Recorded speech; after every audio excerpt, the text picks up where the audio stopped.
chúng nghe đi lệ cô tê biếc anh chúng ta Topa pasian nang main Topa jing sang khoa pa te na bol sa hun teng khen bậc nguồn takin nong sat saka Topa pasian ya cả tu pau kim pu chỉ đâm takina Topa nang main kiangah te siam na te buat lang na thei na hun pa te nuam takin Topa nong tiak sak manin na tunga lungdam na yan pi ong ko masawang Topa o Topa pasian hi kahun teu akipat na alay to na dong kasyang Topa sian nang man ongom pi tay la ko hilay taka unaw pi tu teng nu ta teng Topa thu ka nge lai ta kuna kahun teu Topa kasyang Topa sian nang man ongom pi la akipat na alay atong na dong nongom pi ding dein Jesu min songin amon wan kut kuak swa kahun teu kong am masaw hi sabiak Topa pasian no. Amen. Ang laya kapo ang mandeyong te Pangyan panong te Takituni ontu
Hallelujah. Amen. Topa hoy mo. Aton tung azani tu ni aki khen lo hoy ten sia ni na. Min phan ale u so pa toy na khen bo tang ma sa ta hen. Amen. Tu ni kim pu na. We la khit man ki sai tin ka pa u chang na. Asanga ki pa aka chin pana tu ni be dong pen kum sa ki song son mo. Akikala pandemic omina 2019 2020 pen ong pai ding graduation hi ding pai di na u ching ai song ina ta chang om nu te san ama unaw teng chepang ni mo ai song ina ta chang kau kai le e kau mang toi dong ina chida vai hom dik te ke ina vai hom dik te ke na ai song na pasian ni na ama ông thu kim pi na le ama gel sak ama ông phal na hu na chin chang ông tang tung ma de na tu ni na e adam lai te na chidam taka wal zona ka se nong pyak wal zona luhu aku the ma ni na Topa tunga lungdam ko hang hiten na adiak dia na hi kim puani na hi le apate unawa aswa pilian di tengah kuam aulo anu te unawa hile ki torsa ke ilian om kai chang na china apa pau ko ki kumina to 2020 lai pe ka jong pen abwen ngalang ni chang na an ba kai jong na e ki bawlna na no khat ni ni chi na ngai sun hi ahi zen deu chi dia ahi dei deu hi lang ba sa khom goi na ma de lungdam pi na jong lungdam ko na chi dan khom long hi nuam mai zong na adiak dia ko nu pa de pen sago lampang china la ki valo pa de we e ko dai zong i pi tam pi tak ki sam le imun zong pelo mo yana to ni na ile ngai tem mi tam pi sam nuam ma ta liang zong ki sam ngam lo imun ki chen lo na to to ni na kong pai ko ma teng mo kong sap teng ma u pau bel den chang pai ni tam mo na u thang tenu pa zong pai thei lo mà dòng khôn chị tả hàng như nào phải thay đổi cho phẳng đi là bằng ai rồi là tôi này không phải hả thằng kiến pen stay đằng ạ và mà ông lại sang thế hoặc xin và phải chỉ là sang tiếng kia thế nào mà tôi này được tiếng kia thế tiếng cái là pasien in pen ông gen chăng như nào pasien pen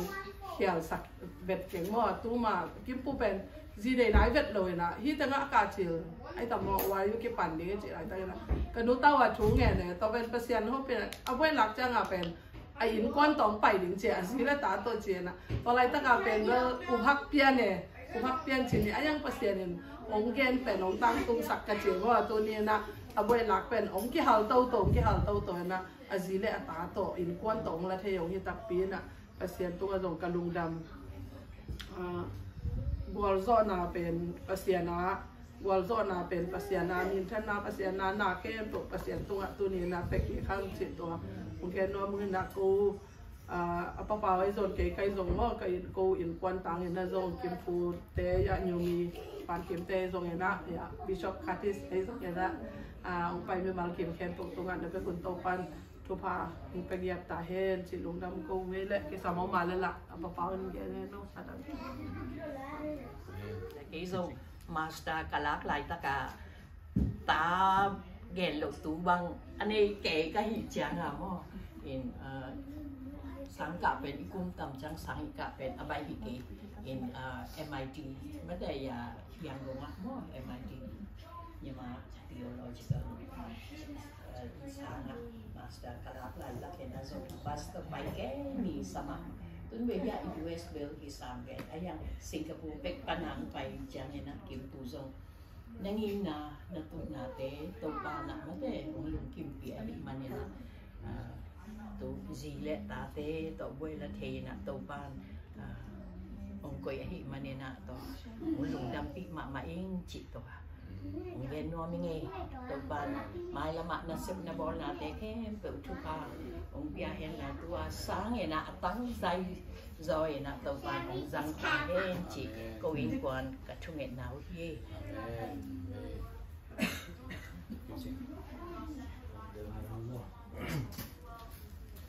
ai về lungdam ngai Topan ko in phang yang sa gela ya pina pasian geng na suma pasian pit to sa ke kai man to Topan min than na ta hen amen asang lungdam pi na ma hi in po US ong sang ka dang pai lim le ma ki pa na chi ding ya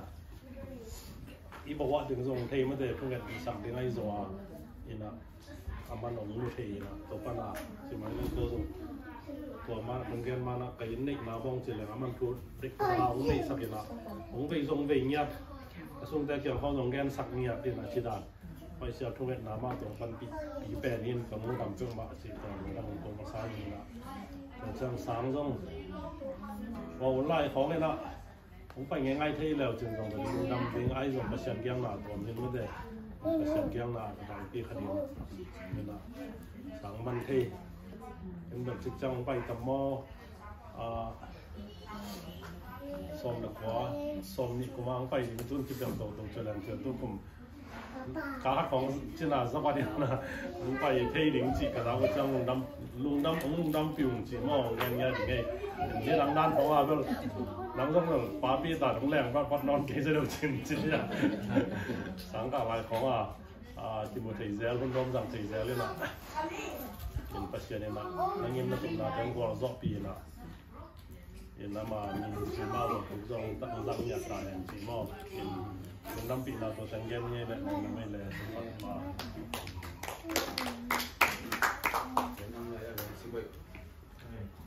ka gen lo a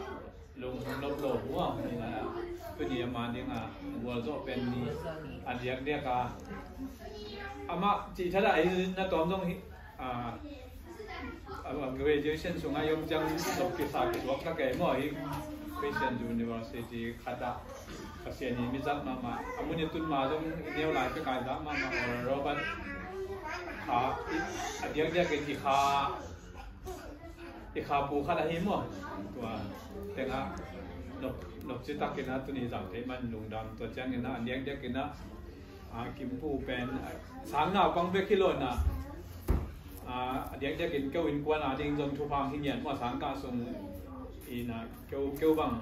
hầm phá cái sa mạc vào cùng hạt tani về ông diễn huấn sáng cả bay kéo in rồi con trong mình là câu bằng số tạm thấy những bà hàng chỉ là mà tôi chụp pen mua mình việc nó làm mình ta để tạm pi mua ai đi thật tuần làm việc sáng mua khá làm mình ta để tôi chẳng thu là làm ai dùng ông tua chỉ có ngay cái phần mà bên bác sĩ tua miết rằng bố đi hiện miết tua mình miết tua mà khai chính tua sáng cả sung việc trong dia chen ching nu na kum sagi bang so chin na kum sagi so chung hiteng man ma jong Australia hi skill la ma master ma na man mo chi dan to chang tom tampi ei ma thei ba lo tampi vai hom kom je je hi na ka khat sang ka khat am sung na tom pe na sang ka to lấy tung bút đừng vái hòm chết vậy mấy mà pe pasien ni na là vái hòm rồi hi na bôi nghiền pe na man jong nộp sài cái đó mấy băng penตัวsángไปนี่นะตัวจังดังงไปเกยนะไอ้ตรงนั้นประเทศนี่นะมองกากอยหลงที่นี่นี่นะตุ้งมาตรงมาใช่ปีหนูเมื่อเสียปีเต็มไม้ป้าน่ะของตัวของเด่นจังนะมันเย็นจริงอ่ะโอ้ยสักเลยหลังเย็นนี่ละตับปีเสียปีโตกี่โมงเนาะนี่นะว่าเป็นตัวปันที่น่ะซะเลยอุโมงค์น่ะซะสร้างหา ORU graduate จำเป็นอ่ะบ่อยละจำเป็นกิโลน่ะตัวมันถูกรู้สั่งว่าเห็นนะเสียงล้ำเปี้ยนสั่งว่ามาลงตามเป็นลงนะมาเดี๋ยวจะกินพอกำกันกดบอกกระเจ้ามาสั่งดิ้งตะเลยถูเรืออะไรตรงมาสมเรือไปตรงมันตามปีมาตรงไว้ปีของสุบหล่ออีน่ะตัวรถตัวจงมอตัวของaccident ของตัวจังเล็กมอเตอร์เล็กปักอีสัตว์จังไอ้ตรงมาช้างหน้าฟังไอ้ที่เลยถูเรือละเนี่ยเลยละมันตะเลยมาองค์ผู้เทเจนเปอร์เซ็นต์ทุกบางเปลี่ยนเด็กเป็นเก้าวินกวนมายิงขาทุกผ้าให้ตันเละอะไรตรงทุกผ้าตรงหิ้งยาเดี๋ยวมั่วลงจำมาบางไม้แล้วมาส่งตามได้เส้นเปอร์เซ็นต์น้องจะสังเกตนะอินกวนจีเลสากินไหนแจ้งให้หล่นมั่วขาล้ำมาส่งตาบางองค์เนี่ยน้องคุยตกเดี๋ยวดิ้งมั่วgam la pan jong nong ban je ling si kêu bình quân sung ban pa kai na to ka lung du na to tang ko la pi nge lungdam pi ma ni lungdam pi na wel hi na wa ding chot ni lungdam be khat na ani na bang bai yong na diak na nang bang nó lấy tung nó sệt nà đây hít thở lên, có xem là màn nó chỉ biết là nó sệt nà tăng dây nó điểm mà lấy tung bị nà to bóng đàn mà chỉ sang em mà thì nó thấy là trong tâm thì không đâu đi ngay phải và từng bóm đâu để cho được, thì mi lạc luôn mà rồi nè, mi nằm đồng lấy tung mà mi nằm đồng thế là cái dòng chảy màu khác, khi điểm si Topa tung pin to hite nain quan pin du dong bang bánh dong ina thum lo pan ina thum khang piang theng so the hite adang na ke dong in van tung na kham lu ko din khat lo di le tai cha ตัวน้องทุพาขัดนะมาหอนานะเจ้านาแค่เปลวอินนัตุนกีดงนั่นน่ะสักนับพอนัตุนกีดงที่เบียกภาษานี่นะองต้นปีตอนทุ่งแห้งลานปอลพิวดงนันุเสียส่งเป็นที่เบียกภาษานี่แหละข้าเชิญเธอนะริมทางวานเป็นแบบปีทิ้งแหละนันว่าที่ปานีนะในสังกัดมุขนามีคนที่แข่งเป็นมั้งทำนักเสียตาภาษานี่น้องจังอาหินนั่นนะรวมกันนั่นรู้ยังอ่ะเขาไปภาษาจักเตจงอีลงสิมสางวัดเทของเรื่องของมินมั้งเราแต่แต่เอ็นที่แค่หางเนียมล้ำอามันเสียงเตลีนตัวร่างไอเฮตโลวลงโดยตักลุงแนนตักเล็กพอที่มีแค่เป็นบานนะชุ่มลงมีแต่ดงนางหอนแปนพอที่มีแต่วังหมาดานานุนตางาโตกลักโซกิมเชียดนันว่าที่พันในกวนบุกที่เบียกภาษานินทุพังเปียงอดีมุจัดน้ำข้าสั่งเธอนอนปีนางแหละน้องนานาข้อนาแค่เป็นว่าวันตรงนี้ได้ชิ้นนานางอาเดียนนาดีทุกเงินนาโตเก่งทุพาของเกี่ยงพนมไปเทลพา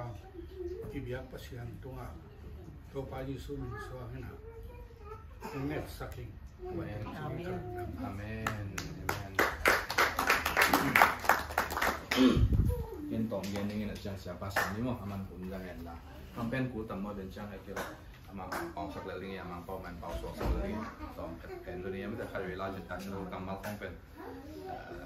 มันไล่ช่างตัวชิมคนลุยจังอ่ะแต่รับเปลี่ยนถิ่นแผนเลี้ยงเลยก็ที่มั้งเห็นจะเป็นเชื่อมต่อกันในนางแผนตัดอย่างนี้นะตัวนี้เป็นลุงดำนาเล่ที่พ่อส่งตั้มอีดานาตรงตั้มมีลุงดำนาตรงเลียนเสมกันรู้ตัวตรงตัวต้นนิ่งก็เฉยนะอย่างนั้นมวยปัญหาสังคมไปสู่มาตรงมา challenging แบบเป็นทำโลว่าผู้วังไปถึงในปีเป็นสังคมโคตรปีคุ้มซ้อมจิตเนี่ยกันรู้ว่าตะการหลวงพ่อหมอขดาง่ายสุดแบบกับปาลังเลยจังอ่ะจิตตึงบิวเรื่องตัวเนี่ยตุ้งเป็นวีซ่ารู้ดึงต้องหีปีนะรู้เทนอลรู้นั่นนอลสอบเว้ยแต่จังเห็นนะเดินนุสันกันนั่นไหมนะเทเบิลสุนัขไปก็ดึงโลเคชั่นเห็นนะผู้ขายมาตรงอีทใกล้จังอ่ะนั่นเราต้องกินมุสังนวมที่เรามาต้องไปนวมแก่จังอ่ะอะไรบางบอลที่นี่เรียกวาริปันอะไรขอสารต้องมีอีกทีนะเกมแบงค์สเตมต์ต่อเกมนับไปกับตาวันละต้นปีดิ้งจะหลายตั้งบอลนี่นะวีซ่าลุ้ดิ้งจีจังอ่ะแต่ยังเสียงเก็บขาโควิดเปียงนี่นะตัวนึงก็เห็นแต่ในจีกลุ่มสิกีเบลก็กาจิลปันตัวนี้เรากลุ่มสิกีนะเพราะฉะนั้นให้เป็นตัวกลุ่มนี้เลยลังโตอาโจหิงนะกลุ่มทุนต้องจริงรู้แล้วว่าโจเทย์มาสเตอร์ดีกรีเห็นแต่จังเพราะฉะนั้นให้เป็นตัว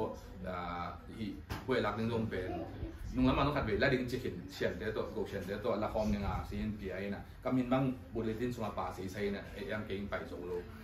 ไปมันนอโลที่ด้านเห็นตัวตรงแล้วจังเป็นวีซ่าพอยต์เป็นจุลัยค่ามาปันดิ้งเชียร์จุลัยค่าเดี๋ยวละมีค่านี่กลุ่มนี้เป็นหลับนอนโดนที่ตาโดยจังไปซ้อมนอนโดนเลยโอมินะตัวเล่นี่ขัดจานขัดก็นุ่งง่ายอะไรแต่ละหลายขาที่ขัดช่วยในแอมเบซีหลายขาที่นั่นข้าจะมาอุ้งถูกกี่กินนะที่เป็น emergency ที่เรานับแปลนขดอย่างนี้นะองค์ประเกยนุ่งเฉย appointment early appointment นุ่งไปเที่ยวเรียนขจิจังอ่ะ funeral ไอ้เกล้ wedding ไอ้เกล้ business ก็เห็นอย่างนี้นะที่หางนี่นะบางทีส่งมุอมดิ่งที่ business ไปถึงกะเกล้ตัวมีเรียนมั่งละสุ่มดิ่งจีไอ้เลเวลอง appointment เป็นตรงนี้นะตัวไอ้เกล้เป็นโลดิ่งจีเลยเวลาดิ่งเป็นน้ำเอา emergency ตัวโลแล้วจังอ่ะ appointment ไปเกยนุ่งเฉยนั่นอะไรก็ชิมเกี่ยวจังอ่ะไอ้ยังน่าอุดมาเลยที่ลิงอ่ะไปอินลานี่เชียร์น่า try มัน often น่า try เลยจังนั่งอะไรนั่งทุยจีขัดก็มุกเรียนมวยนะยังงานกุยแล้วอ๋องานเราแต่จังเห็นเลยจีนะจานกิมจังอ่ะตัวก็มีคล้ายๆมุกเกี่ยนะตัวเป็นตัว cross กับออกมาเป็นน่าจีนะยิ่งสั่งไหนที่ขอทวินะก็รุนเลยนี่ขัดเรียนตัวก็รุนดึงตัวสมเด็จสกินดียิ่งสั่งสอดนมเรียนจะ extra ตัวละเรียนนี่นะตัวลุมนะยิ่งสั่งจะเกิดกิจกรรมนอร์ออกัสสัปดาห์มาคงไม่ปันตา จีด้านนี่นะ appointment งะมาจงประเทศแฮปปี้นะฮาเลลูยาอาเมนจังเงี้ยนะวีซ่าลุจังจงนี่เป็นดงนี่คนนี่แลนดงเงี้ยนะตัวเป็นคนของไปเจ้าเห็นตัวจังนะที่บางอ่างตุงเทยตัวเป็นกระดงดำนาเลียนที่ฮาเลลูยาเวกทำเลยนะตูที่สังกัดดิ้งกิปัดเลียนอะไรตะเกียนนะเป็นบิชอปคาร์ดิสโตกูนุสันเตกอย่างนะตัวมาอพาร์ตเมนต์นำลายหอกก็มาไปนะตัวเลยORUบางพีนะก็รุดหมอหมกเลยตัวตะการเต้นต้มเงินปักแรงตัวอะไรตั้งจูนค่าเห็นนะ fall semester นั่นเลยเช้าจริงๆนะพี่นะ on the spot เอามาองเลยขันไปนะตัวอาคิกาสวกินะต้นสางมันนี่จังจงกุมสกิคิดจังเห็นนะวิชอปามาไปติวตัวนะที่จังเสียงไปยังไปมันนะก็อินกว่านาดินเลยเกี่ยริ่งยังกันนะมีฮาเลลูยาอาเมน so ตัวเห็นวิชอปชาติตัวแรกที่อยากคมที่นั่นเองนะเพราะฉะนั้นเป็นนั่นผู้เป่าจีดันไหมนะกูอีกที่ตัววิชากิมมังจีขันนึงก็พอปีวันนั้นนะกูตัวจังเองนะกันหมูเลยก็คอมเลยเสียกิมลงคอมโลกาลานี่ปีนี้ไอ้แกนี่ปีทุ่มหูเดียงสิงคโปร์น่ะไปดิหูจีด้านนี้นะอินควันบ้านเดียมมาไปแค่เดียกันมันนะพอปีจงเพราะฉะนั้นเป็นนั่นตัวอัปเดตดิ้งแต่นะผู้เป่ามันโปรดักต์หลายนะเดินจังลงทุ่งเอ็ดจังลงพกสักคนละก็มลุกกาลินะกับอุเตการอุเตสังคมเด่นหูง่ายๆนะเขาลงอาเกกาส่วนเทียใจในเซตนั้นทุกทีวีเบอร์แต่นะพอเป่าจีดานี่นะมันละจงนัวสังเกตบริษัทพังเงินนะไอ้ยังที่มันละตัวเองนะเพราะฉะนั้นเราตุ้งเป็นที่อุตันตามนึงนั่งนะคงไปแค่ทิกนาเป็นเพราะฉะนั้นลำนาก็ตลอดนู้จงคุมปีนในเซตนาปนะสิงคโปร์ที่บิวต์บีบูเซียงอ่ะมันปีนในเซตตัวมา research officer ที่นะคุมเกียรติบางเสียนี่นะมาก็เวทของEUกี่ของเขาต้องเวทแบบไรนะมาสตาร์ทมันนี่นะสิ่งที่ผมพิจารณาที่จะตุยเป็นที่อาเรื่องจัดไว้เมื่อชีวิตมองตู้เด็ดนาทีนะตัวละก็อามาอุเลียนขาดเสียไปนะกลุ่มเกียรติเสียผิดจังเลยนะตัวกิจจังการที่มาสวยจังนะบางเลยคุณองจะดึงฉีดนะนั่นเสียพอต่อไปนะนั่นเสียงักอีกแล้วเลยนะ NUHS senior executive นางเสียเลยต่อไปนะเป็นเช่นสัมนาโตตุนราชนุสังนุ่งสิงคโปร์ไทยนะเพราะฉะนั้นเส้นนี้อันนี้เสพต่อนี่กุมขัดหินดำเนาะกุมขัดวาวหินดำอันนี้เสพต่อไปนะต่อไปนะนั่งต่อขึ้นในจังไงนะนั่งจากนั้นนั่งเฮียวเลยชิลเลยนะเกสเสพสวบยังคุณขัดตุนจังอ่ะเปอร์เซ็นต์นี่นะบางเลยกันในเสพหลงคอลิงสวบไปจังไงนะในเสพคอกันในเสพเป็นเพราะฉะนั้นเป็นนะตัวกัมพูชีขดาเลียนเป็นทุมนาฮีนะยังไงนะ CEO จะต้องกุยนะ CEO หน่วยเลียนหมดเลยนะยังไงนะเพราะฉะนั้นเป็นนะตัวเด่นกิจการนายรู้ว่าตัวเด่นนุสเทลิงดินเจียงเพราะฉะนั้นพวกให้มันนั่งกันลงดำที่เห็นตุ้นแบบนะบางอะไรเราเองที่เงี้ยตีรุ่นยาวเด็กที่จะจับฉันละเพื่อนเต้นกุลว่าความหมายกุลว่าไปเกย์จะขั้นจ่ายนี่มันเป็น open ticket นี่นะถ้าตามนี่มันนี่ปีทุ่มตามนี่มันนี่ปีงาตามนี่มันจีตุนบิชอปตะกี้กุมนะจีดำเลเวลตุขบเบะเกย์ตุนข้านี่ปีขัดนาเกย์นี่ปีนี่นะคนจากที่นี่นะหลายมุมเห็นตัวนี้นะเพราะฉะนั้นนะตัวบางตัวเจ้าน้องเก่าส่วนปีพอปีจงขังโตจางคงไอ้จงสิงคโปร์ไอ้จงมวยไอ้จงเพราะฉะนั้นปีนั้นตัวจีดำก็ข้อมีจงได้เส้นสามจางคงกวนนี่นะกวนนี่ดูลงมาเพราะฉะนั้นปีนั้นตัวอามานาเสียมที่สวบนี่นะนักท่องเที่ยวคงไปหลายตะกี้นะกบ้าตัวกี่หุยนะสังกัดจงมันองลุงรุ่นปีเนี่ยต้นบางอะไรนี่งากะอีกะวันงาลงนะตัวนี่งาตายจังไงนะนักกายละหันจะมินละน้ำมันแมงนางหินจีนะตัวถ้ารู้เรียนอะไรมาดีเมียงกับสักสวบไปนะแค่หลายช่างตัวเว้ยงานอะไรกินกันจีเลยตัวเล็กตบนั่นจังอ่ะ MD แบบเปียวแต่ได้ MD ตัวกายนะใกล้สุดจังอ่ะ MD เป็นเครดิตส่งเยอะเลยทุ่มหินนะตัวก็กะเลยเป็นส่งโบราณงาหินนะส่งเลยทุ่มหินนะบางเลยเครดิตส่งนี่บางแต่ตัดยังไงเลย MA ตัวเป็นแล้วจนยังไงจีนะสมัยสถานีนะจังอ่ะ MD เป็นอะไรกี่นะเวลาเนี่ยนะตัว MAPT กิจนะ Master of Arts in Practical Theology หินกี่ยาได้เก่งอย่างเดียวมั่ง practical มากมายนะมิชชั่นคุยบางหิดิ้งภาษาลีมิวส่งคุยบางทูเผาดิ้งเป็นเรื่อง cross cultural คุยหิดิ้งเจ้าของเป็น church leadership เจ้าของอีเต็งไม่จังอ่ะแกงเป็นตั้งจัง builder สวกันนะตัวเต็งโตไม่ใช่เป็นตัวปุ่มทุ่มจิ้นมาโจเทเห็นอะไรอย่างเงี้ยตุ้งเวลาหนึ่งเป็นซุ่มละเบย์ท้าละเบย์เห็นไปตัดขึ้นมาทำจีนาผมซ้ำอย่างเงี้ยก็ลูกชิมส่งมาเป็นที่ดีตัวออร์เรสังเงี้ยด่ะมาวิออฟฟิเชียลเลยบุ้ยยังเงียบจังไงนะไปตีตรงงาเบย์จริงๆขนาดฐานทรายนะตัวต้องติดถอยเคียซุ่มต้องทำตีเบย์มาท้าต้องเบย์มายังไงนะเปอร์เซ็นต์นี่นะองค์บอกสอดสลวยนะกระตุ้นไปจริงๆขนาดสักเหรียญจังมอจง last minute ดังวงนี่นะตัวนี้บุลเลตินมันกำมินปาเลยเว้ย ina amau ki prinkin ta ina kilab no lo ayang nangaring ina tu ma men na khat ko solin la na boy kwan deng library bala sabo chin anu san le pa tai bai na baleu in chi dan last minute da ka ki ke ni na kim sing te ken again lo bi lo na tu ken nu to chang thei pa ne mo ni pi ni ki sap chang a thei pa ne na pe sa hi na officer he administrator bang in bro hi de ngon ni te April mi li nia cut-off hina nang tun nong set ke pan mek ken som le si nia lu ni na ta nga len chang a som le gen ni chang a za sak kai chang a ni pi thum bang nau cha ta ne chang na hi de ke che ya atop na chang a alian pen lui na bang le na nga pen special case na ngwan sak nu nge na ong pai in che na ong pai kwan ni niของที่สับจังaไปตักๆที่นางงาบนะแต่ละอุ้มนาตัวกูบานแล้วมันเลยนะบันถึงตัวนี่นะโอ้ไม่นะองเกลสักนะน่ะตั้มปีเกลเขาสังเรียนปีหินปีนะยังกูว่าเรื่องนะ last minute งอนไปเสร็จเนี่ยลำปีคนสักนะตัวทุพาจงที่ตะกาอุเลนเอาสังกัดเตะอุเลวิเตะตัวมาจงตุเลตาเตะเข้มตัวมาจงเปอร์เซ็นต์ก็คนคงหักเตะก็มันหักเทเกจิฮาเลลูยาอาเมนคงหักคนหักไปเตะโดนเสียชีวิตตัวของห้องสวดที่อาเมนตอนนั้นนะบิชอปว่าสักไม้นะบิชอปว่าเป็นผู้สาวกลุ่มนิลายนะกูตัวกิมุยนะตอนนั้นกิจวัตรสวดนะกับป้าองค์สีดิ่งเลี้ยนไหลตะเกนะกับป้าหลวงเรียงงมเทขัดทีก็คิดว่าปีมาเมาดังเสียเจสองอมเป็นกวางมังตุงโซโลไอ้ยังอามาเป็นกับป้าตัวเต้นนั่นบอลลิงอ่ะพาสต้าคอนเฟอเรนซ์บอลลิงอ่ะอิจฉามีนะอามาเลตุงตากับป้าเป็นมองไว้นะอาจารย์นักเกี่ยวนะยิงสังเจ้ามาในสกีพอลาเท็กซี่ต้องไปนะกับป้าเป็นยิงสังสมในนี้แล้วนะนักสกีนั่นอุ้มสกีเนี่ยมันเทโลกินไปกวางมาเทกันจีจ่าจังเห็นนะเห็นนะลวงหอมอามามันยังอินอะไรกูเตตุงอ่ะเดี๋ยวสักนาขวานาโตงาบสักเห็นนะอวีแล้วเลยแบบเอจีลังปนาเสียขัดเห็นนะวิสัยอามาจงเกี่ยมเลี้ยนเห็นนะผมจะได้จงคนวันเดียรินทุพาตัมปิตักขาลำสะท้อนเห็นนะเดียงห้องสอนเสียขัดเห็นนะอามาแบบกินยามแค่มาเห็นนะมีตัมปิตรงจานแต่ตัวนี้ฮีมีอาปะgovernor ปะKevin Stick อีป้าตัวเมากิโลตะเลียนเห็นนะ Kevin Stick บางบุฟเฟ่อามากินอาของเงี้ยดาเมาอีสักวัดต่อของอากาศของอูกินะอามาเกี่ยหวนโกลปีอามินะเอาไปบานแรงแนวคันดีนะตัวต้องไปเสียที่จิตได้นะเห็นแต่จังเห็นนะตัวนี้ฮีมีเฮาป้ามิสเตอร์มัดกรีนบางเป็นอามาตัวสังกัดของตัวนี้นะเอกูงามกับไปเลยที่ผมว่าดีนะองสังเอววินะก็เกี่ยวกันแนวหลายด้านนะก็เกี่ยวกับนะมีเต้นมีองใส่ใจเจเห็นตัวจะมีเฮาปีเตมิเลียนปีเตยังอามาบางเลวโตที่บางอ่ะที่ถั่วดิ้งอ่ะอาป้าเป็นกลุ่มสองยัดวาลีนะอากิอาร์ดิ้งเห็นนะตัวตัดโอเคเซียวมีนะตัวอาป้าดำโลปีนุเซียไปเงี้ยเห็นก็เห็นนะโกจงมันดีจังนะมาตัวไปนะอาป้าแบบดิ้งผู้ใช้ตัวดิ้งเกี่ยว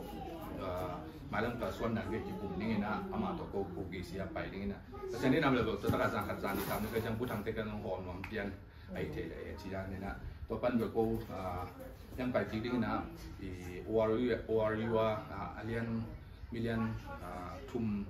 เล่นลีนะเก่งมุ่งน้อมจีนะขัดเวรตัวกิมุขินตาอย่างตัวไปดิ้ง last week ก็จะขัดเวรกิมุลายดิ้งอยู่แล้วอามามันจะเกี่ยวกับด็อกเตอร์การดิ้งอ่ะองค์ฟ้าเวนะยังที่ตรงนั้นเราเสียเปอร์เซ็นต์นะที่เราสร้างกุศลมูลมาเสียเป็นตรงตามไม่จังอ่ะตัวเรา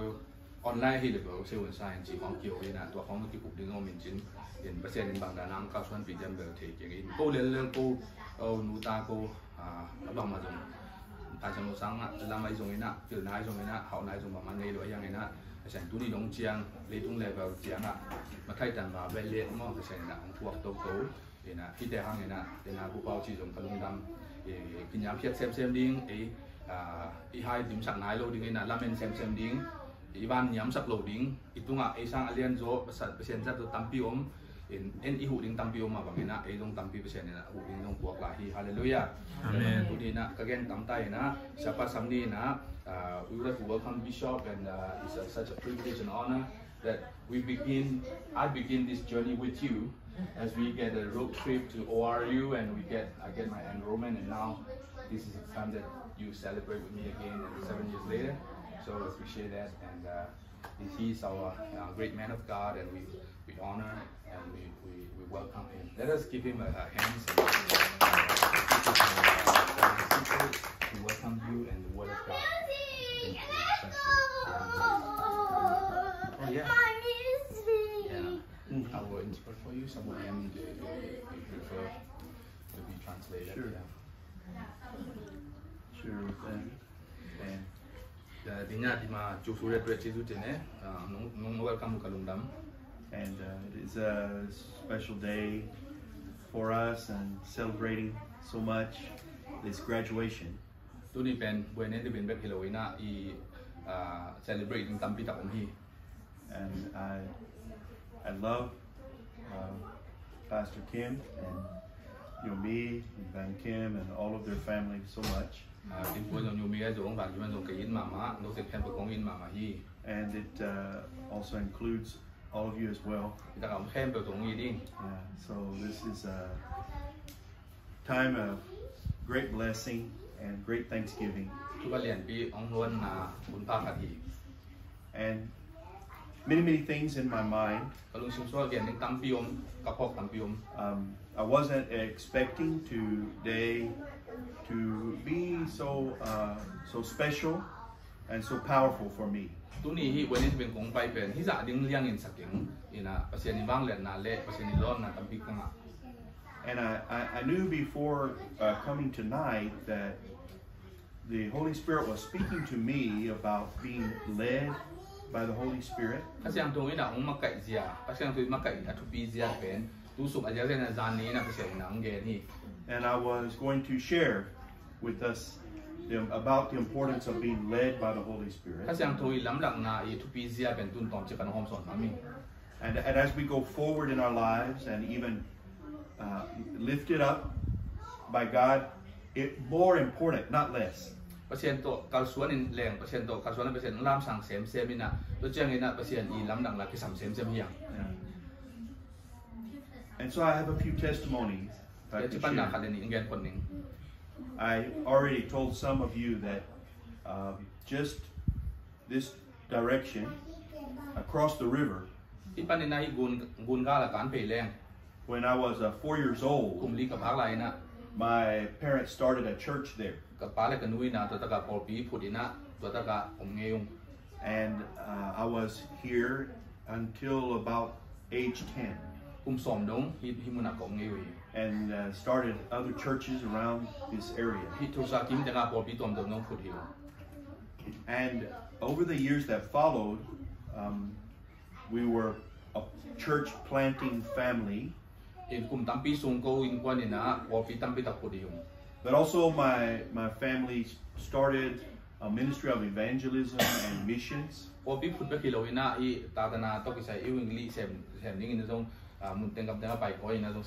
That has continued until now, and this year we have 50-year anniversary of that ministry.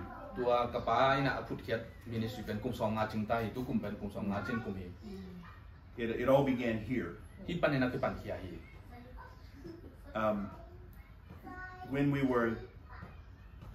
When I was a child and we were having the church close by, my father was in I think the second class of students at ORU.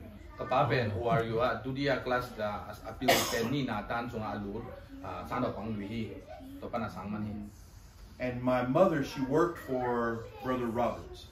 Brother Robert kiangah She was one of his assistants. And she was doing a lot of writing for his magazine. Robert magazine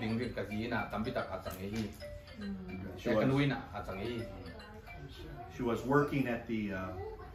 Oral Roberts Evangelistic Association.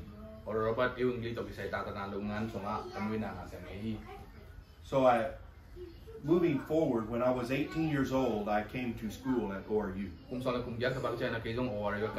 I had another plan, but just before the school year began, I changed my plan.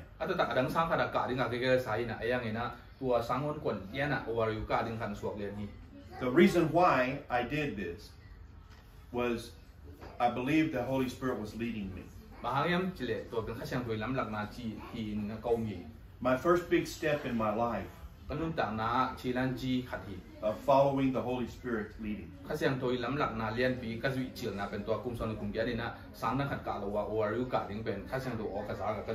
I went to my father at the last minute. I said, I think we have to change my plan. I shared with him. Kapag kiangah pa ina last minute na hihangin na pao kasang like no ming ORU ka no ming chinakan na kaya. So I came to Tulsa, and last minute it worked out, and I started school. Tole tusang pa ina naucha phialta hihangin na last minute da sang win kwen ngai na sang ka thei. And then a few weeks into the school, another student asked me, "Do you want to work? Do you want a job?" Ni pi ni khit chang ina kalom sang na pang rina na sep na deyam na ni sem lo mem ji. I said, "Yes, I need some work. I want some money." Cái dòng là khi mấy cái dòng part time xem nó mới sum để ngay chỉ na sẽ để yên chỉ cái này. And so I didn't know what the job was. Bằng sẽ làm chỉ được đồng lộ. But he sent me that night to the home of Brother Roberts and his wife Evelyn. Robert lẽ Evelyn te ina xem những này làm kinh thì Halloween á anh tua ra chẳng là tôi bay ni chỉ tông bay bị. It was a catering business. Anh tôi cái sai anh he Yeah, so I went to help to set up and to serve them. They were having dinner for people in their home and to clean up and everything.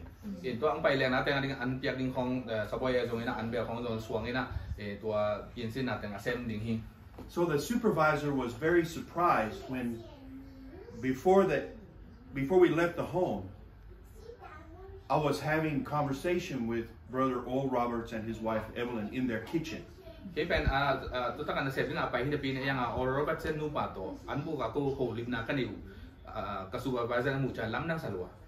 Because they came into the kitchen and they were asking me, "Who are you? About my family?"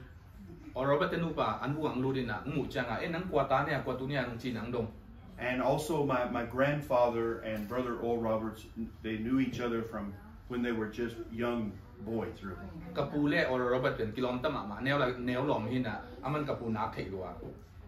And I can't share all of it, but that night Brother Roberts, he spoke to me and he prayed for me.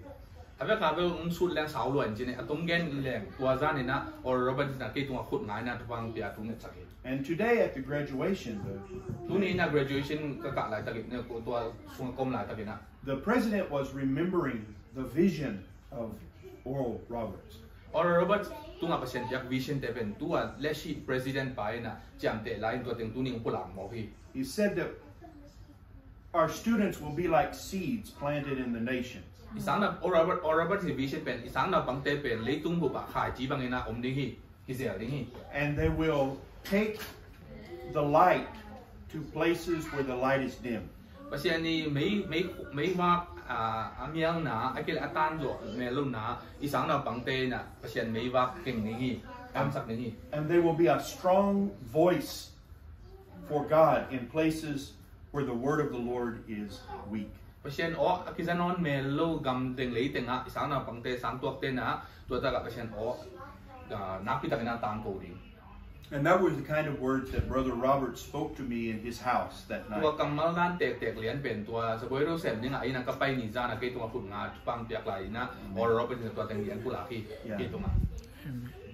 So for 40 years, when I left ORU, I really haven't been around here very much. Because my life and my ministry began in the state of Texas.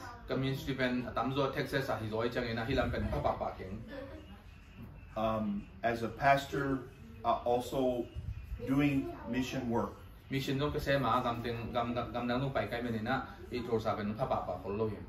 Until 15 years ago, when I knew the Holy Spirit was leading me another big step.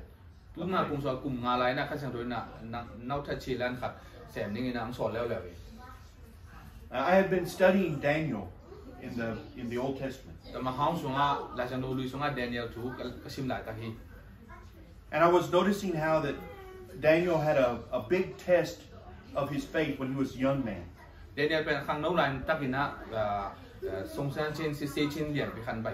We will not eat the meat that's offered to idols.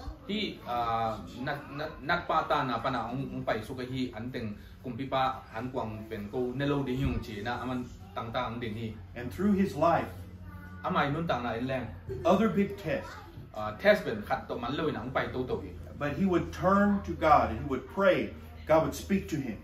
pasien test pai sia man bang hiam che den ni la pasien kiam pana tai khalun pasien lam ngat di na tua test pasien to kal suana ho zo khom hi And they would say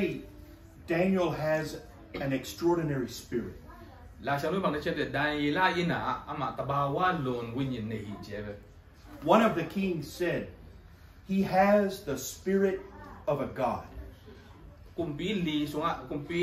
bayin men li sa ma tua win ji lo ke la pi ro ma bayin ta ba so lo shin nang pen tabawa lon pasien kha nei de chia gen ya di We know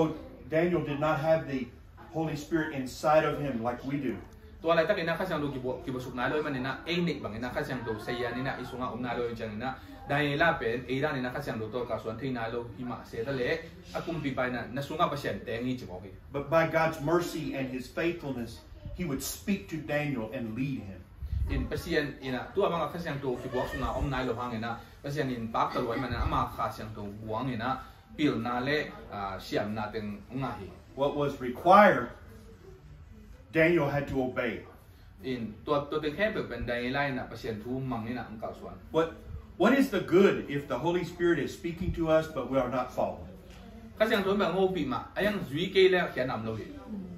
If the Holy Spirit is leading us and the Word of God is so clear for us, but we are not following. หลายเช่นตัวต้องเสียงตั้งกับเปอร์เซ็นต์นั่งเกณฑ์เปอร์เซ็นต์กำมันต้องตุ่มเปอร์เซ็นต์โฮปีน่าต้องเสียงตั้งกับงานนะปีนอิสุยเกย์เลยเบอร์อัตัวอีจูขัดลงมาเราดิเนี่ย Even at the age of 80 years old, Daniel faced another big challenge. เดนิเอลเป็นกุมตะหามตัวนะกุมสมเยอะแต่พักจังเลยนะ challenge เลียนมาขันตุ้งเร็วๆล่ะฮี And it was the den of the lions. ตัวเป็นชินเดด้วยส่งเละทุ่งเงินโลทุ่งอังเงินเละที่ชินเดด้วยส่งเขลิงจีตัวเสียงของมุงไปฮี And in my mind, I would say, why God? Why for him? ตัวเป็นที่จริงยังไงสุดบ้านแรงไอ้จะทุ่มมังที่เปอร์เซ็นต์อีเป็นบ้างอามาแกที่มังอ่ะ challenge ขัดตุ้งเอาย้ำจีนะเปอร์เซ็นต์เป็นมีคนทุ่งรวมแรงกี่หลอมฮี So many tests for so many years, and he was faithful. Why again? test แข่งเป็นองค์ขี้นาลงกลุ่มลงตั้งขี้ตาแหบไวเพียรโลย่ำจีเปอร์เซ็นต์แกโดดไวเพียรฮี But God was getting glory. ไอ้ยังเปอร์เซ็นต์เป็นอามามินท่านนั่นเองอ่ะเซมิเลยอะไรเลยอ่ะ How many times has this message been preached around the world for years and centuries? อินเดียว่าตุนเดนได้ละตัวกิจวินะเลยตุ้งบอกว่าบางจะไปตัวกิจสายมีได้กับตัวกำมังตัวท้าลักขินาตัวเดนเนี่ยหลุนต่างๆเนี่ยมีตั้งเป็นตัวเปอร์เซ็นต์ตัวกินอาขินี So 15 years ago, I heard the voice of God, and I resigned everything to follow for international ministry. กุมสอนกุมตุ้มากุมสอนกุมไงนะที่อเมริกากำมาจะเลียนมาตัวที่บาตายสาย organization น่ะเลียนมาก็เสร็จแล้วตั้งแต่เปอร์เซ็นต์ขอสักนิดนึงนะขอเลยนะ international ตาตนาพิวดิ้งนะกี่ปัน And from that time until now, ตัวหุ่นกี่ปันก็ไปเขียนไปตัวนี้ดง the Holy Spirit has supplied everything and has shown us the way. ข้าศึกโดยนะก็คิดสับแค่เป็นองค์ปันปีก็คิดสับล้ำหลักนะแค่เป็นองค์หลัก One of the first things that happened was I went to Myanmar. อินะตัวละก็ในเรียนเป็นคัดเป็นกอลกัมไปคนไหนนะกอลกัมกับไปฮี And I knew God was telling me to go, but I couldn't even find it on the map. อีประเทศกอลกัมไปนี่เจียงโซ่หลายตั้งนะกอลกัมเป็นกระจนแหลมมูปักโลหิงยี่ปงสงะ But then I found out my map was very old. ก็ถึงจังนะตัวยี่ปงเป็นนี่นั่งไล่ประกาศยี่ปงจังนะกอลกัมน้าป่าโลหิง So I discovered, Burma, Myanmar, it's the อิน same. ตัวจังหวัดสมเด็จมาไอจังนะตัวอะไรเป็นเบอร์มาคือจิตุนเมียนมาคือใจจังอ่ะเป็นเทียเลยนะมูโจโลหิง So 2010, I was going to Myanmar the first time. นั่นท่องแต่เสกุนี่นะกอลกัมอามาสเปนเป็นกับไปเฉียงไหน From that time until now, everything in my life has been changed and growing, and all the glory to God, so many testimonies. ตัวหุ่นนักที่บ้านตูนี่ดงเชียงกอลกัมดงไปป้าอินตัวสูงต้นตรงอ่ะเปอร์เซ็นต์ในบ้างเลยนะตามที่เราหมู่เอง I had an airplane change in Singapore. นี่ขัดจังเลยนะบานแรงไหลดิ้งทรานสิตตัวสิงคโปร์บานดิ้งสวบเลยนะสิงคโปร์บางนี่ So I'm talking about 2010, my first time. อินนักท่องเที่ยวคุณนี่ยามาวิวประมาณตรงตัวเลยครับ So I was changing. I got off from the airplane in Singapore. I was so tired. สิงคโปร์กระตุ้นจังอ่ะกับยิ้มรวยนะบานแรงกว่าน่ะกระตุ้นใจนะยิ้มมาใหม่ But when I was walking in the jetway, the Holy Spirit came on me. บานแรงตัวน่ะตัวไอ้น่ะตัวจุ๊บสงกับล้ำเฉาไหลตะกินนะยิ้มมาห้างข้าเสียงตัวออซายนะ Tel tak ina pasien hobi. It was so real. What is happening? Wow. Why now? Itu bang data kita lem sile. Tu apiang lian dan zat jangan kasang doang hobi. And I had to step to the side out of the way of the people. Mi pai jangan ken on kot zeze ni kasang do all ngai. And the Holy Spirit said to me, Bang gen yam cie kasang do. I have been bringing you to this place for a long time. Tu hi kong hi taka Singapore kong pai pi pen yeshi na sep ding tok isaya kong pai pi hing You will be back here many times. Himun na nang acing ka kang pai ki ding ite. I have something planned for you here. Nang aning Singapore plan lian bi kat nei chiang hobi. My next time that I was passing through Singapore, I stayed overnight, I think 3 nights. In toilet to kau ban lang lai dan pai am na kau ka pai ki chiang a pen jan thum kong ka tam. It was in May 2011, 12 years ago right now. Kum soal kum ni lahi me kha som le ni ni hi. And that was when I met Pastor Kim. Tua ta ka pen sia kim to ka kim mu chiu ni hi. Yeah. And we have been serving the Lord together now. Tua ki ban ko ka ni wena ka amao in kwan to ki chuai na pasien na sai ko tu do mai. I believe we have followed the Holy Spirit. Pasien o za ka ngai khang man ni na ka lungdam. But this is what I said, when the farther we go,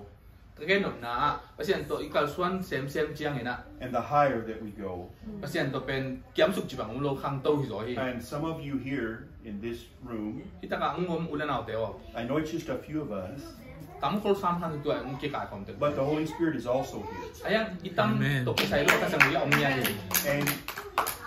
And He right now has put His hand under you and is trying to lift you up. Tu tak akut kuak to ing dong to ina ama akut kuang sunga ing ko hi ka sang to ina. So we do not now need to hear less, we need to hear more. Tu pen ka sang to open tom zaleng dong kiangah le chi ba hi lo na tampi lungul ling tampi za ding yang to ki pan. The farther we go and the higher we go, it's not time just, to coast like on a bicycle going downhill. No. In khai vi chang ina en shing to ka to ding ina to khat belen link sin nuam hiang bang ma asai lo ina sabing to dong to khat ka kin tai chang na tun bel gong sin na sik lo ina to me pai su ne chi kha shing sho kha hiang to bang hi lo kha chang to ben I pai chang ina sau bi pai ding I pai tan ba sen lam sang ding lam sang sem le ama to ka suan sem ni hiang.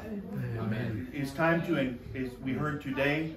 from the governor of Oklahoma. Tu ni Oklahoma hi governor tung pan jong za hiang. He said, in Jesus' name, run into the storm. Jesu min to I tua mong nai sunga lu ding mong nai I sai a jo lo ding te hiang. Because you come out of it more quickly. Baham chile Jesu min to en tua mong nai to sat mong nai yin sai I lu chang ina mong nai to I phat tan hun pen tom ding ina I suffering do hun tom ding ina au min chim pen nan lang ding hi. So we need to apply ourselves more to following the Holy Spirit. To ben bam chi na ham chile kha sang to oza ding ina kha sang to direction to pai ding chi na hi. So today was this governor, his father was a very good friend of mine. Hi governor pa ya pa pen kalom it ma hi. He's a spirit-filled pastor. Ama pen kha sang to dim ma pastor hi tu governor pa ya pa pen pastor hi. And I preached for him in his church. Ama apa pastor hi na biagin na dong to pi khan jang nge. And we graduated together from a master's program. Ama to I governor pa to pen ko master la kin sang master di ang aka ko mi. There was also a man there today, Tu ni mi khat to dong kimun. and the university president called his name and had him stand. Dr. Wilson ni na min to sama asap ngiat khat omi. And this man was my classmate in high school. High school la sang ka ko pi chat kalom I ma khadi. And we were very close family friends. Ko kain kwan ni a ki kin kwan bu ba ki te hiu. And those of you who living here, you know about the Hobby Lobby store. Kita ka om ten we the Hobby Lobby store chi te ding hiu de. Yeah, he's the owner of this. Ama Hobby Lobby camp we pai chen hi ma. Yes. Yeah. And so I saw him today. Tu ni to pa to kamu ka kimu ina. When we were high school students, Ko high school ka lai wa. no idea that he would be the head of the board of ORU University. Tu la ni na ORU board ama okra ding ina ken to athin ai lo. Or that my friend John Stitt that his son would be the governor of Oklahoma. Sang ka ka ko lai ta gina kalom pai ta pa ni khanin chang la banang suak di ken thei khot wan lo hi. So many things today were so impressive to me about the Holy Spirit. Sees where we're going, and He is already there. Chinom na ka jang doing tun ite nai lo hang tam pi tak na gel kholin na to pen tua dong itun dong pen aman ama o dong ton bi to. And so Pastor Kim and Yomi, they've heard me say this many times. Pastor Kim le new min bel ke gen tua teng tam pi tak jang ikin sam in chin. But Jesus, the Holy Spirit, they are with us now in today.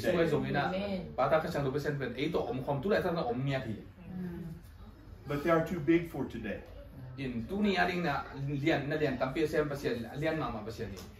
By mercy and grace, they are with us in this moment. But as they stand in today, the heels are in yesterday and the toes are in tomorrow. And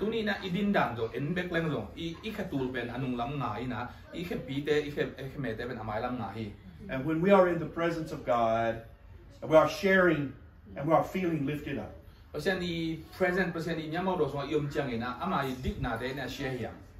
believe that in these moments, it is the Holy Spirit is speaking to us. Don't stop where you are, but come forward. Come.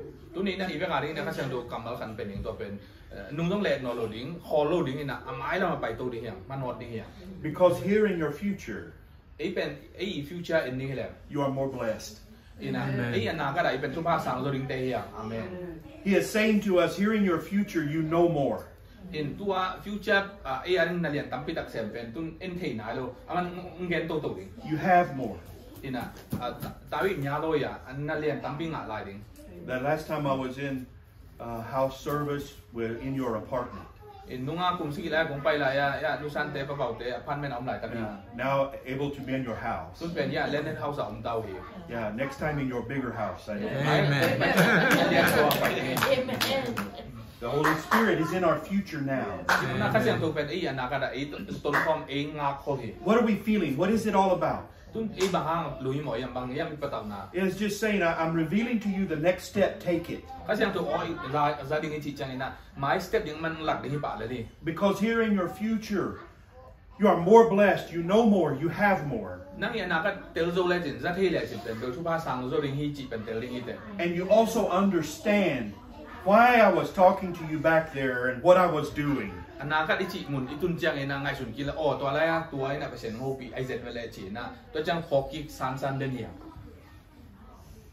Today my mind went back to standing in that kitchen.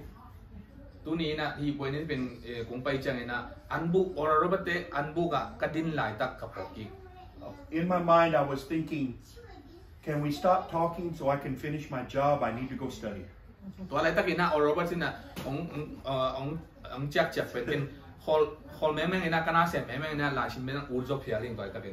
didn't realize that through him,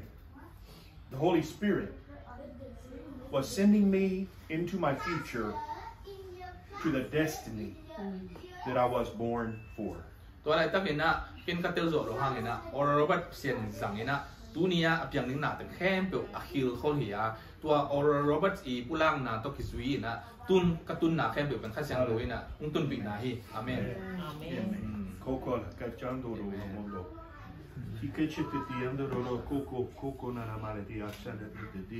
Yeah, I'm not going to read the scriptures and talk. I just need to pray now.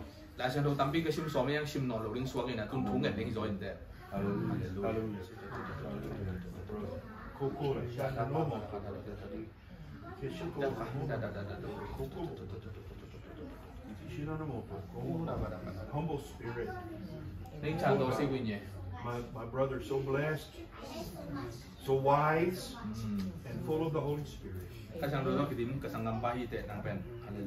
The strength of the Spirit of God flow down like water from your head to your feet. Saturating you like that your clothes would become heavy with this water.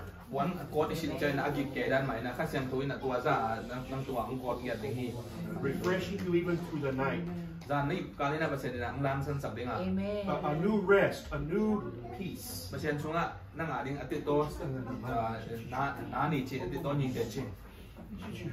rebuke every pain. I rebuke any deterioration or wasting, but a renewal, I pray, in your body. Youthfulness in Jesus' name.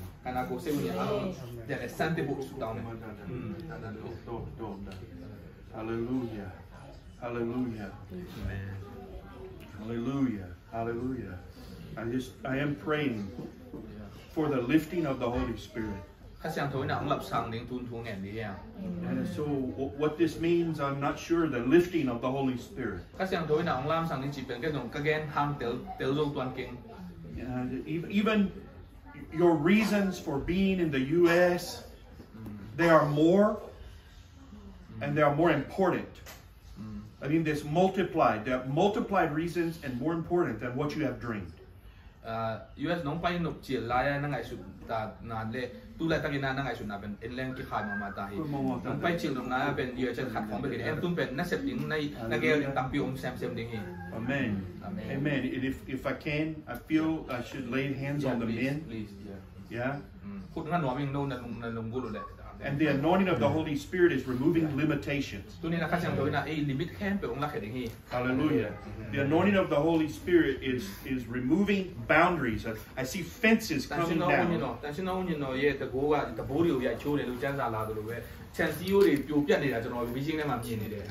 you are going to have freedom to think about who you are and what is possible for you. It's not really what is possible for you, but what is possible for the Holy Spirit in you. Amen. You are not secondary citizens.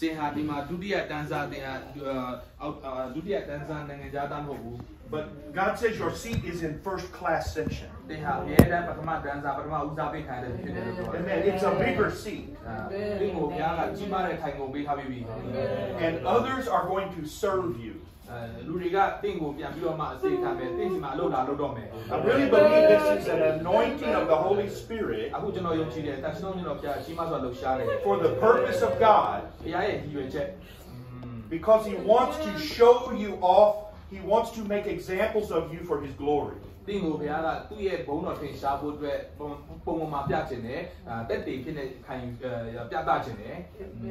I believe He is setting it before us that we can receive it. And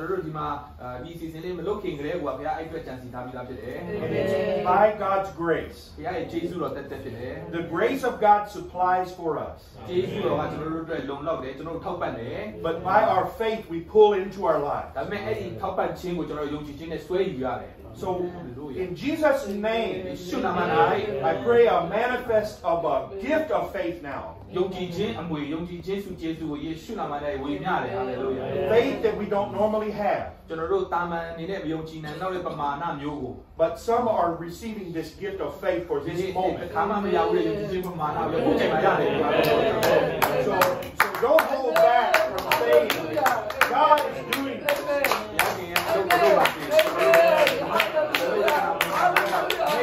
Make your declaration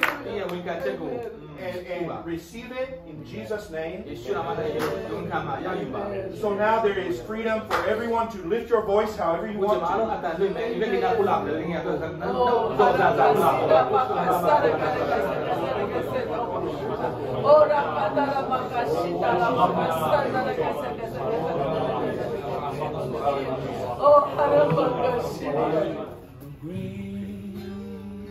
Is our God. Sing with me how great is our God. I will sing how great is our God.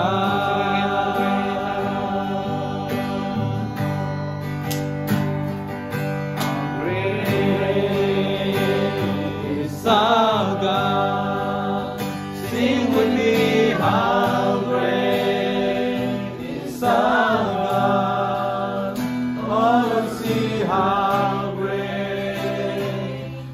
great is our God. Then sings my soul, my Savior God to thee.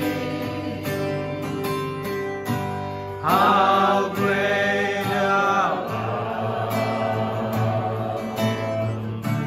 How great thou art! Then sings my soul, my Savior God to thee. How great thou art! How great thou